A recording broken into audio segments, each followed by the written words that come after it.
So say you have a pattern like the one I have here. This is for an easy little bag, one of the Simplicity patterns, number 2164.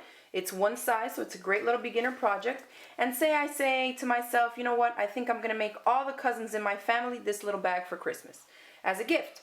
So what you want to do, instead of just using the pattern over and over again, because you run the risk of ripping it, because as you can see, these commercial patterns can be very sheer, so they easily will rip and break. So if you're going to be doing the project a lot, you may want to consider doing something like this, where you're going to transfer all these marks onto some sturdier paper or another surface.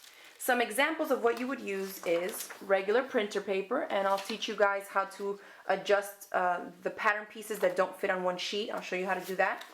Or you can also use some of these manila folders. When they're opened up, they're a little bit wider and they're quite sturdy as well.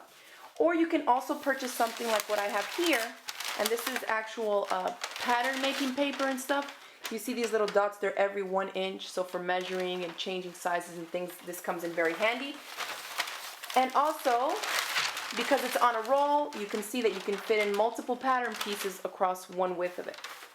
I think I'm going to show you guys how to do it with a little bit of everything. So we'll start with some of the smaller pieces on just regular printer paper, because this is something you probably already have at home.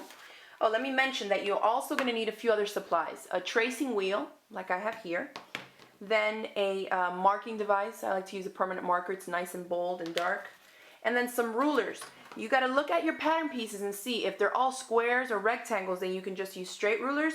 But if your pattern has some curved edges or things like that, you may want to consider using a curved ruler as well. And I'm going to start off with my smaller pieces. So I have this one little strip here. And what I'm going to do is I'm just going to trace right on the black line. This black line that's on the outside that you would cut on, you want to do that. Just trace right on the line. And this tracing wheel is really nice and sharp, so it really is going to help me transfer this nicely onto my paper. And you can put a little bolt there, a little weight if you have it, just to help hold this small piece in place. You can see that when I peel this off, I have my rectangle there. Let me give it a close-up shot of that. I don't know if you can see that, but I have now the little outline of my piece. So then what I would do next is take my ruler, put it on those little dots, and with my marker, match up everything. So there's one line. And even if you go off a little bit with the tracing wheel, like here I went off a little bit, but I see that it starts nice and straight here. And I know where I ended down here, so I can just make it straight on my own and kind of correct my problem right there. For my next pattern piece here, I like to put some weights on here. I don't like to pin it because then it kind of lifts up the pattern and you don't get an accurate measurement as I'd like. So I'm going to go again right on the black line. And there's all kinds of tracing paper and stuff that you can use to help you out with the marks. But I think if you have a good tracing wheel, you should be able to see the dots and just connect them with your marker. Okay, now we're going to go on all these lines as well. And you can faintly see that I have all my markings right there. So I'm going to take my marker and trace up all those lines. Now for a piece that's this big, I'm probably going to want to use a manila folder or something, so I can open it up and make the most out of it. Okay. And then we're going to just repeat the process. Okay, so I have all that.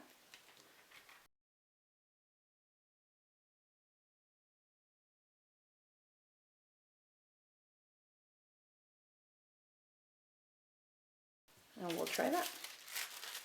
You can see how I have all the little dots here, and it basically just gives you a goof-proof way of transferring your pattern pieces to some sturdier material for repeated use. So you can see I've transferred most of the pieces that I need for my pattern here, but we have a few little circles as well that are going to be markings used in our pattern.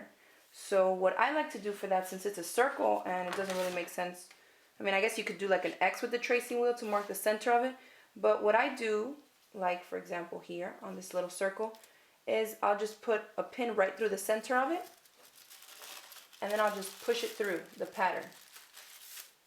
A small headed pin so it doesn't make that big of a hole, but once I have that, then I know where the circle is, and I can remove my pin and draw the circle right around it so that my point is the center of the circle. And you can see we have an identical piece right here of a lot sturdier pattern template that I can now use multiple times over and over again. So now, say you don't have a big roll like this of pattern paper, but you do have a pattern piece that you need to copy that's super long and won't fit on any of the items that you already have on hand. So what I'm going to do now is take my long pattern piece here, and what you're going to do is just take basic printer paper and you want to tape it together to make the size that you need. And so I would tape these sheets together and then just lay my piece on top, go back with my tracing wheel and repeat the process just like we did in the other ones. Once you're done tracing out all your template pieces, you can cut around them. And what I like to do before I put away the original pattern is actually double check and make sure that I have all the information that I need on here. I saw earlier I did these notches, instead of doing them and tracing them up this way, I did them at the bottom. And I only realized that when I was trimming around the edge. So there's little things like that that you may not catch because each piece has quite a few different things for you to transfer over. So just double check and make sure that you have everything going from the original pattern to your copy so that you won't have to pull this out, and when you're working on the project you won't be confused as to why you're missing something. So let's check this one here. 8, 6, this. Okay. And it's just good practice to double check and make sure you have everything. And then that way you can always refer to this one. And if this one got wet or ripped or mangled, you can always go back to the original and recreate the same piece the same way you did it before.